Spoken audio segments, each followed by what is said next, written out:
Do you think that the Hidden Valley Wildlife Preserve will be harmed by the RTRP? And Ms. Newman, you go first. One of the things that came out of the most recent environmental impact report on the transmission lines is the fact that it is trading land in Hidden Valley for those transportation lines. I think all we have to do is think about what those transportation lines look like if they're going above ground, and how that affects our open space, how that affects people on the cliffs of Norco looking out and seeing that's their new view. For us, I think one of the shocks was that we hadn't seen this in the previous reports, and that there hasn't been an ability to really look through carefully to see what the impacts are going to be on wildlife and other issues with what is being proposed. And that instead of going to Riverside County Parks to get the answers, you're referred back to the city of Riverside with their utilities department. We don't think that's quite the best way to get answers. So, Thank you. Mr. Linder? I do believe that it is very possible it could impact the Hidden Valley conservation area. And yeah, that's one of the major negatives of the project. It's not just a visible hazard where you look at it and say nobody wants to see power lines. Yeah, these things do impact wildlife as well as human life. So yeah, it will make an impact.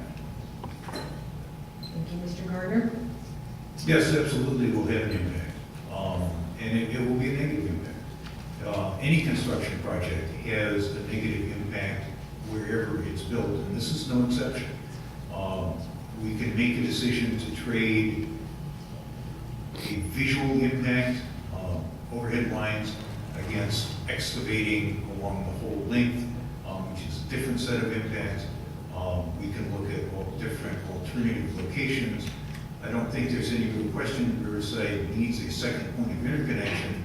We're the only city in Southern California that doesn't have at least 2 points of interconnection to the statewide grid.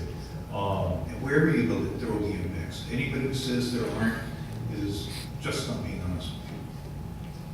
Thank you, Ms. Spiegel. If you attended any of the community meetings, and I attended the scoping meetings and the community meetings and the demonstration or the photos that they have of what it looks like now, and then they put the transmission lines, absolutely has an effect. It has an effect for a few open spaces, this is the wildlife reserve, that will be dramatically affected by that.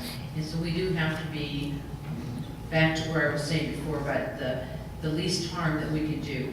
We need to involve the community. And this is county open space. I mean, we really need to preserve as much open space. As we all know, there's a lot of building, and so we need to have those ability to have that space and preserve it. Thank you. Mr. Martinez?